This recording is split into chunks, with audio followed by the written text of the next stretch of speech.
Luiz Inácio Lula da Silva acaba de sofrer a sua maior traição de toda a sua trajetória, de todo o seu histórico político. Desde quando ele entrou na política até hoje, essa traição foi assim extremamente gigante e pegou o Lula da Silva completamente de surpresa. Bomba gigante acabou de explodir. Essa notícia foi confirmada direto de Brasília. E eu vou trazer todos os detalhes e destaques desta informação que pegou o Brasil inteiro de surpresa, principalmente o Lula e o PT. Vocês vão entender, é muito grave o que eu vou trazer aqui a partir de agora aqui para todos vocês. Além dessa, gente, outras várias informações, expulsão do cargo, tá? Eu vou trazer uma notícia urgentíssima sobre expulsão do cargo. Assim, gente, é uma notícia mais impactante que a outra que foi revelada aqui há poucos instantes. Eu já vou trazer atualizadíssima nesse vídeo aqui para todos vocês. Por favor, gente, tá? Antes, bem rapidamente, eu só quero convidar você que está do outro lado assistindo a se inscrever aqui no nosso canal. Convido você a fazer parte aqui da nossa família e já adianto, gente, tá? Uma vez eu recebi uma pergunta assim, Fabiana, eu só não me inscrevo no seu canal porque eu não tenho condições de pagar mensalidade, não tem como eu pagar nenhum valor. Gente, para você se inscrever aqui é totalmente gratuito, você não tem que pagar absolutamente nada, nenhum centavo, tá? Seu nome não vai para o Serasa, não vai para o SPC, não vai chegar nenhum boleto, eu não vou cobrar nenhum Pix, podem ficar absolutamente tranquilos. E para se inscrever aqui é totalmente rápido, prático e automático. É assim, muito, muito simples e fácil. É só você olhar aqui embaixo do seu vídeo. Ó, dá uma olhadinha aqui embaixo do seu vídeo, tem uma palavrinha chamada inscreva-se ou inscrever-se. Gente, é só clicar. Clicou, você já vai estar automaticamente e gratuitamente inscrito aqui no nosso canal. Vem fazer parte da nossa família aqui, ó. Você será muito, mas muito bem-vindo. Vamos lá, pessoal. Primeira informação que eu já vou trazer aqui agora na tela para todos verem, gente, tá? Porque eu não estou divulgando nada além do que aquilo que é divulgado nas principais mídias. Para vocês terem noção, gente, tá? Esse desastre desse governo Lula gasta tanto que aconteceu, né? Um rombo de 333 milhões na Itaipu. Só que quem vai pagar essa conta dessa gastança do Lula, né? E dos cupinchas do Lula vai ser o povo brasileiro. Lula vai aumentar o preço da energia elétrica dos brasileiros para pagar um rombo de 333 milhões da Itaipu. É exatamente isso. O Lula gasta, torra basicamente o dinheiro do contribuinte como se não houvesse amanhã. Gasta, e quem vai ter que pagar toda essa conta é o povo, através da conta de energia, vejam só. O rombo de 333 milhões de reais na conta da Itaipu Binacional em 2024 pode ser pago pelos consumidores brasileiros. Isso porque o governo federal estuda aumentar a conta de energia elétrica com o objetivo de zerar esse déficit. A Agência Nacional de Energia Elétrica confirmou o rombo e deu 45 dias para que o Ministério de Minas e Energia e a Empresa Brasileira de Participações em Energia Nuclear e Binacional apresentem medidas adicionais necessárias sem que seja necessário o reajuste da tarifa na conta de luz. A Embapar chegou a propor uma possível alteração de um decreto federal para utilizar o valor que seria distribuído em bônus para suprir esse saldo negativo. Agora o governo terá de decidir qual será o rumo da Itaipu. Pessoal, sabe o que me deixa indignada e furiosa numa notícia como essa aqui? É que eu acho assim muito ardiloso tudo isso.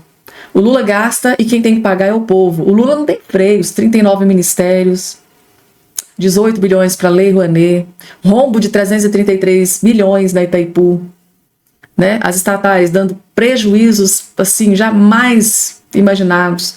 E tudo isso, gente, o povo é que vai ter que pagar tudo isso. O fato dessa gestão do Lula ser fracassada, esses ministros incompetentes, o povo é que vai ter que pagar pelo fracasso da gestão do Lula, lamentavelmente. Preparem o bolso, pessoal, tá? A energia vai ficar cara, tá? Nos próximos meses, a partir de agora, né? Porque o Lula, né? Porque a gente precisa suprir esse rombo, né? De 333 bilhões aqui do governo Lula. Vou fazer aqui um vídeo para vocês, gente, tá? Porque eu tenho certeza que a grande maioria de vocês ainda não viram. Vejam só o entrosamento do Alexandre de Moraes com a Janja. Imagine o quanto a Janja deve estar enchendo a paciência do Moraes para ele não liberar o passaporte do Bolsonaro. Vocês acham mesmo, gente, que a Janja poderia estar buzinando no ouvido do Alexandre de Moraes para ele não liberar o passaporte do Bolsonaro? Coloca aqui embaixo a sua opinião. Principalmente, depois de assistir esse vídeo, assista esse vídeo e coloca aqui embaixo a sua opinião. Vejam só. O vídeo, produção. Então vamos dar uma olhadinha no tapinha carinhoso de Janja. Tá aí, então, ontem, nesse evento no Palácio do Planalto, onde foi divulgado o plano. Tá aí, ó. Já foi? Rapidinho, tá aí, ó. Vamos lá. Bom, tapinha, assim, bem generoso, né? De Janja da Silva aí no ministro Alexandre de Moraes. Bem observado. Hoje eles pediram um mandado de busca em menos de 24 horas contra o hacker já identificado que atuou em relação às contas dela. Ontem, quando eu fiz menção a isso, eu só estava olhando a estética. E é uma estética de tapa de bro, né? Meu Deus. Aquela coisa de brother. Aí, brother, não é? Claro. Eu só estava olhando para a estética. Com o noticiário de hoje, que o Silvio acabou de nos trazer... Você ligou os pontinhos. Agora parece que é bro mesmo. É intervalo de jogo da NBA. Quando o jogador faz aquela enterrada e sai para o banco, é esse tipo de tapa que ele recebe. Ai, gente, o comentário do Nunes é o extraordinário, né? É tipo assim, gente, perderam a vergonha na cara. É isso. Contas dela. Perderam a vergonha na cara, nem disfarçam mais a harmonia. Que... Nem disfarçam. Essa é a harmonia, gente, o judiciário e o legislativo, gente, tá? É o que tá lá na Constituição, né? A harmonia e assim, né? Cada um no seu lugar, mas aqui tá tudo muito bem, junto e misturado, né? Não tentam nem disfarçar. Ai, gente, é rir pra não chorar, viu? Porque isso aqui, gente... Meu Deus do céu. Próxima informação na tela, divulgada. Aliados do Bolsonaro acreditam que o Alexandre de Moraes não vai deixar o Bolsonaro viajar para a posse do presidente eleito Donald Trump nos Estados Unidos. Isso segundo uma notícia de hoje, fresquinha, que eu vou te mostrar. E esse aqui é mais um vídeo sobre essa história, porque esse encontro entre o Bolsonaro e o Trump, ele é histórico, ele pode ser muito importante para o Brasil e para o futuro da direita no Brasil. Mas por que os aliados do Bolsonaro acham isso, Deltan? Fica aqui comigo que eu vou te explicar por que eles estão pessimistas. E no final eu vou contar pra você por que eu tô mais otimista, por que eu discordo deles. Veja aqui então a coluna que saiu hoje da jornalista Malu Gaspar no Globo. Por que aliados de Bolsonaro acham que o Alexandre de Moraes não vai dar aval para a ida à posse de Trump? Essa é a coluna dela aqui. E os motivos que ela apresenta, gente, são vários. Em primeiro lugar, o problema vai para além de Alexandre de Moraes. O problema aqui hoje é com toda a primeira turma de que o Moraes faz parte. Olha aqui, ó. Em fevereiro do ano passado, o Alexandre de Moraes determinou a apreensão do passaporte do Bolsonaro em meio às investigações de uma trama golpista para impedir a posse de Lula em 2022.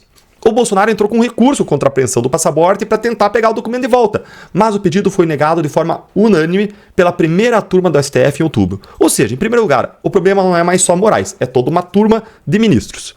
Mas o problema vai além disso. Em segundo lugar, olha o que o Moraes declarou na época. Acompanha aí, ó. Ele disse: o desenrolar dos fatos já demonstrou a possibilidade da tentativa de evasão, de fuga dos investigados. Um intento que pode ser reforçado a partir da ciência do aprofundamento das investigações que vêm sendo realizadas. O ponto aqui é, se o ministro já disse que existia um risco de fuga, como que agora ele vai ser contraditório e vai dizer que não tem um risco de fuga e vai autorizar o Bolsonaro a ir aos Estados Unidos? Além disso, gente, em terceiro lugar, os aliados do Bolsonaro entendem que o retrospecto, as decisões pretéritas do Moraes e do STF em relação a casos semelhantes é bem desanimador. Olha aqui o terceiro ponto, o terceiro argumento, ó. Alguém falando aqui, as chances são nulas. Não há fatos novos e Moraes já negou o pedido do Bolsonaro de ir para Israel a convite do primeiro-ministro Benjamin Netanyahu para visitar o país no ano passado. Negou exatamente um pedido similar com os mesmos argumentos, admite reservadamente um integrante do PL ouvido reservadamente pelo blog. Gente, uma outra fonte chegou a dizer isso aqui, ó. Disse aqui, ó, sem chance. É mais fácil o Sargento Garcia prender o Zorro. Gente, eu daria até uma quarta razão. Por que o Moraes vai dar chance para o Bolsonaro de estar junto com o Donald Trump, alinhar esforços e organizar eventualmente medidas contra o STF e os seus abusos? Então, gente, tem várias razões para ser pessimista em relação ao pedido do Bolsonaro para ir à posse do Trump. Mas então, Deltan, por que você está otimista? Por que você discorda dessa análise?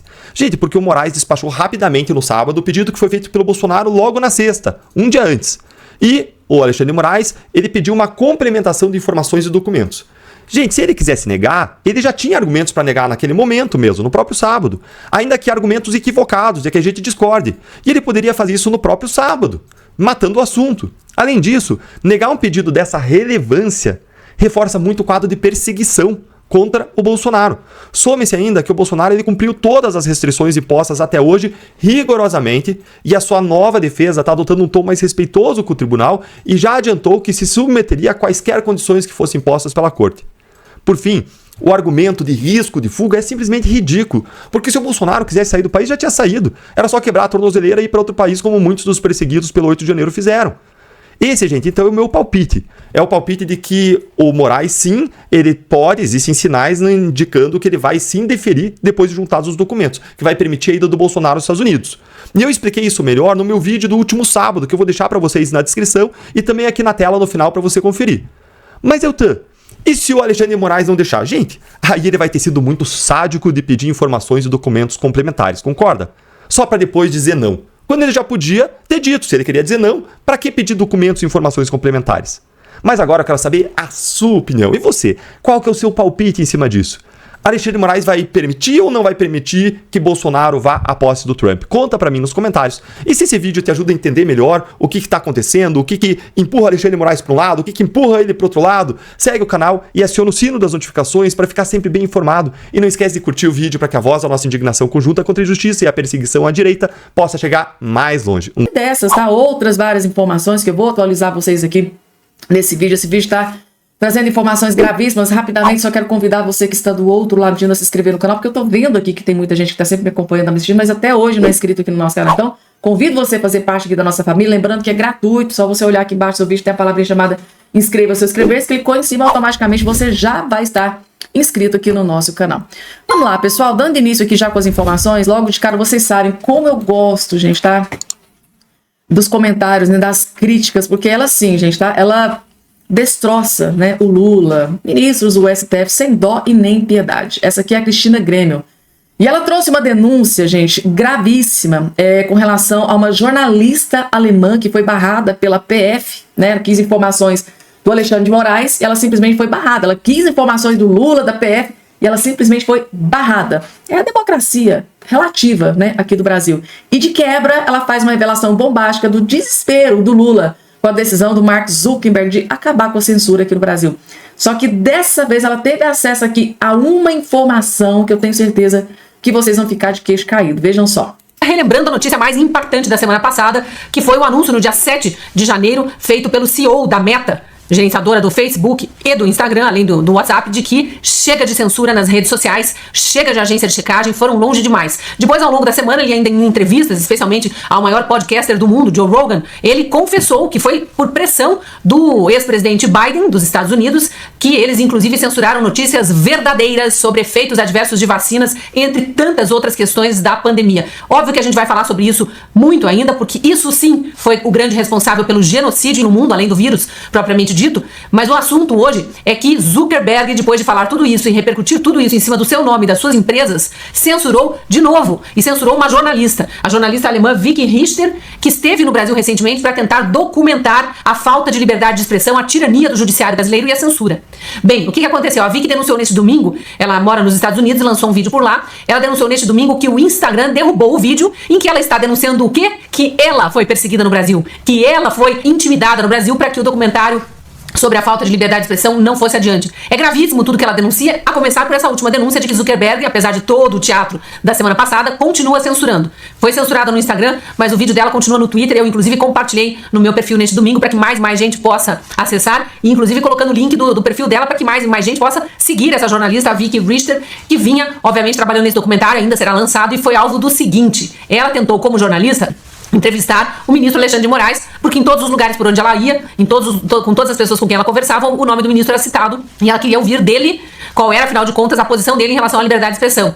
Olhe o que aconteceu. Ela tentou ligar do telefone de um parlamentar que estava oferecendo ajuda nessa intermediação aí com a tentativa de entrevista, e o telefone do parlamentar foi bloqueado quando ela se identificou como jornalista querendo falar com o ministro Alexandre de Moraes sobre censura no Brasil. Aí ela tentou de um telefone comum e foi informada pela assessoria de imprensa do STF que precisaria mandar um e-mail para o gabinete do ministro. Mandou o e-mail e 40 minutos depois, ainda antes de receber qualquer resposta, 40 minutos depois, a notícia já tinha vazado para onde? Revista Fórum, extremista de esquerda, para usar os termos que eles gostam tanto. É um veículo de comunicação da blogosfera lulista, um dos mais antigos aí. E essa revista ligou para a jornalista querendo saber por que ela estava fazendo um documentário no Brasil sobre censura. E logo depois saiu publicada uma matéria denunciando que ela era uma extremista de direita, que ela era bolsonarista, é uma jornalista alemã que mora nos Estados Unidos e estava no Brasil a trabalho.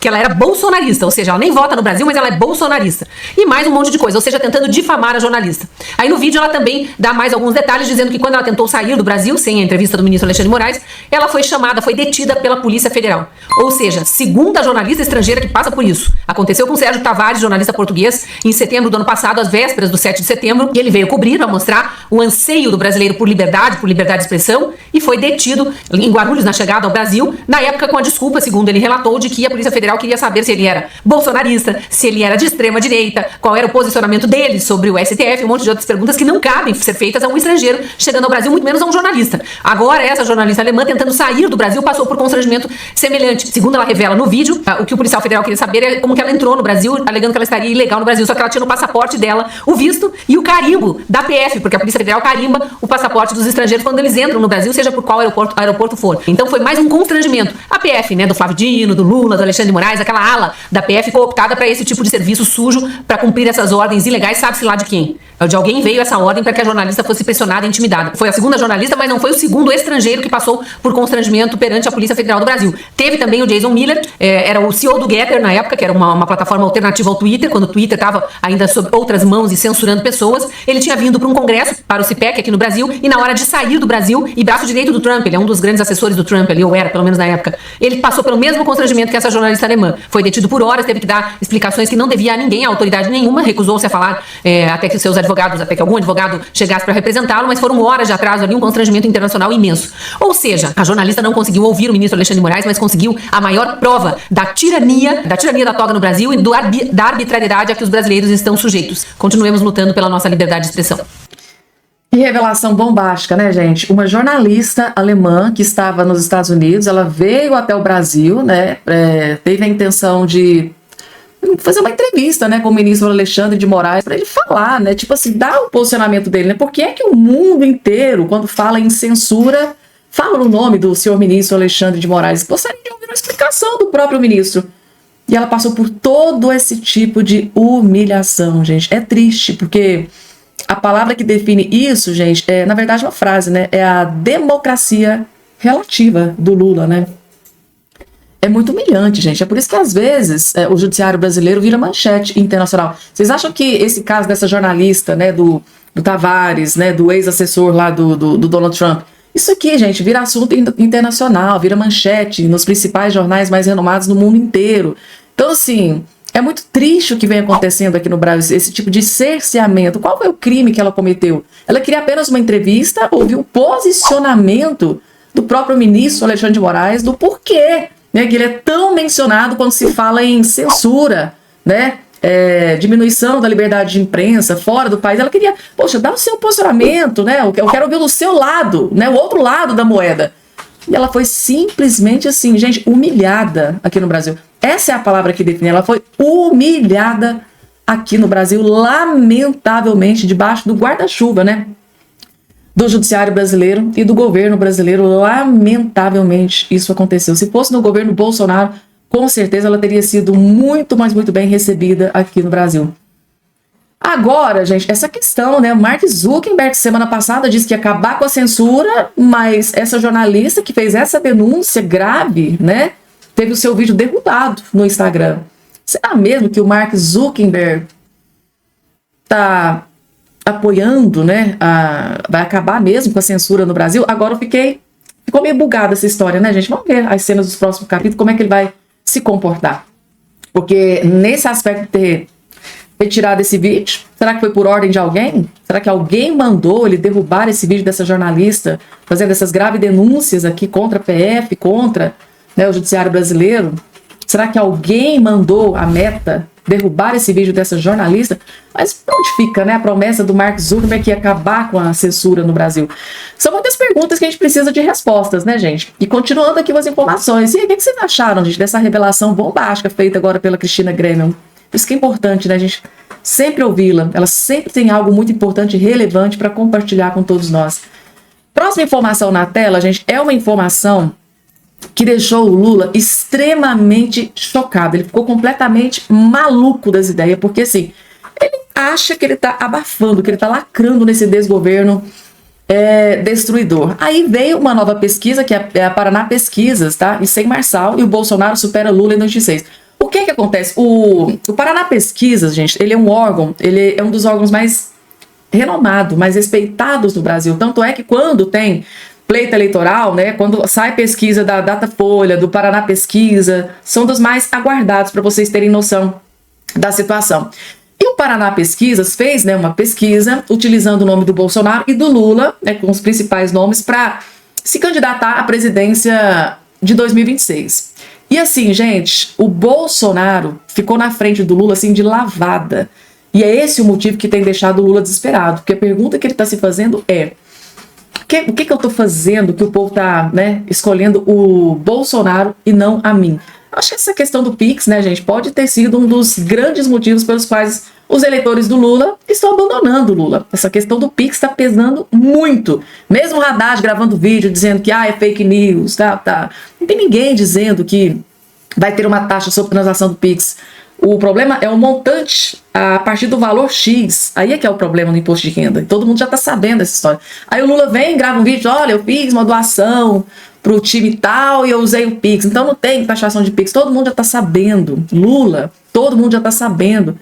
Não vai ter taxação do Pix. Mas é o montante que vai acontecer a partir de um determinado valor que a pessoa vai ter que prestar conta para a Receita Federal. Então a Receita Federal, sim, vai fazer um pente fino nas transações, nas movimentações financeiras do cidadão brasileiro, como nunca antes na história desse país. Isso está acontecendo aqui no governo Lula.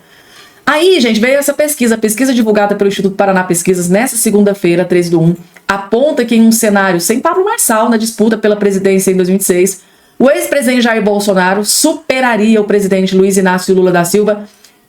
Superaria o Lula da Silva. No cenário estimulado, Lula tem 34,4% das intenções de voto e Bolsonaro 37,3%. Ou seja, se as eleições fossem hoje, tá, o Bolsonaro venceria o Lula por 37,3% e o Lula perderia com 34%. Pesquisa, sem o candidato Pablo Marçal, aponta Jair Messias Bolsonaro com 37,33% das intenções como favorito. Tá aqui, gente. E essa pesquisa tem deixado o Lula completamente furioso, tá? E a margem de erro de 2 pontos, vocês já sabem. E assim, a pesquisa inclui também o nome do Ciro Gomes, do PDT, com 11,7% das intenções de voto, Ronaldo Caiado, com 5,4%, e o Helder Barbalho, que é 1,4%. Os números são semelhantes ao do levantamento anterior, realizado em novembro, quando o Bolsonaro registrava 37,6% e o Lula 33,6%. Ou seja, no do mês passado, o Lula estava com 36,6%. Em todos os cenários, a notícia é terrível para o Lula da Silva. Gente, imaginem só, o Lula, né, que no final do ano gravou um vídeo, né, fez uma live, na verdade, dizendo que o governo dele nunca esteve tão melhor como está nesse momento, né, que o povo está colhendo, né, o que ele plantou nos outros 2 anos. Não, gente, o homem está desesperado. Informação na tela, gente. Se tem uma notícia que está deixando o Lula extremamente furioso e preocupado, é essa daqui. Só para vocês terem uma noção, depois que aconteceu esse ataque aqui ao MST, o Lula ligou, tá, para o líder do MST, fez várias promessas que vai colocar a PF para desvendar tudo que está acontecendo e está tudo sendo desvendado, né? Porque assim, mexeu com os do Lula, os crimes são desvendados na maior velocidade da luz. Agora, quando acontece alguma coisa com o Bolsonaro, a questão do Adélio Bispo, por exemplo, até hoje é um caso que não foi desvendado. A PF deu uma banana para o que aconteceu com aquele golpe que ele recebeu na barriga. A PF deu uma banana, fez aquela investigação chuchulenta, né? Tinham coisas gravíssimas ali acontecendo, mas não deu a mínima importância. Agora, mexeu com o MST, os bandidos, criminosos, invasores de terra, amiguinhos do Lula, aí a PF vai para cima, vai para cima com tudo. E resolve-se tudo na velocidade da luz. Afinal de contas, o Lula ligou, né, pro líder, ele falou, calma que eu vou pôr a PF para resolver toda essa situação. E foi assim, no instalar de dedos, tudo resolvido. E o do Bolsonaro, até hoje, anos e anos a fio, nunca foi solucionada a questão do Adélio Bispo. Um lobo solitário, agiu sozinho, não teve ajuda de absolutamente ninguém. Essa é a narrativa que eles contam até hoje. Ataque a tiros não teve relação com o MST, diz delegado, né, o segundo envolvido é preso. Tá vendo só, gente, como a coisa se resolve-se rápido quando o Lula põe o dedo ali no meio? Ligou pro líder, falou, calma que a PF vai resolver tudo. Tá resolvendo, gente. Quando é do interesse, né, dos figurões, dos magnatas, das autoridades, quando é de interesse deles, resolve-se rápido. Mas quando não é, não tem jeito, né? Um delegado responsável pela apuração do ataque a tiros ocorrido no assentamento, né, do MST em Tremembé, interior de São Paulo, declarou que o crime teve como origem um conflito interno e não apresentava ligação com o movimento. Até sábado 11, 2 mortes foram confirmadas e 6 pessoas ficaram feridas. O delegado Marcos Ricardo Pá, da Delegacia Seccional de Tremembé, explicou que os disparos aconteceram durante a disputa interna que envolveu a negociação de um lote no assentamento. Segundo ele, o incidente não estava relacionado a questões de posse de terra nem ao MST. Se desentenderam, né, com questão local, nada relacionado com o movimento nem com invasão e de defesa de terra, disse o delegado. A intenção do grupo não era tomar posse, era uma cobrança no sentido de que alguma pessoa não estava aceitando a negociação. Foi uma desinteligência, né, totalmente fora do controle por motivos internos da organização do assentamento. No mesmo dia, a Polícia Civil de São Paulo prendeu um homem de 41 anos, identificado e tal. As prisões aconteceram, né? É aquele negócio, gente, quando mexe com um dos Lula, a PF, a Polícia Civil, eles trabalham rápido. Mas trabalham rápido. Aqui, lamentavelmente, aconteceu esse incidente nesse assentamento. Claro que a gente não deseja a morte de ninguém, mas o que me chama a atenção é que a velocidade, como a justiça funciona para ajudar os amiguinhos do Lula, né, gente? Às vezes a gente fica meio cabreiro.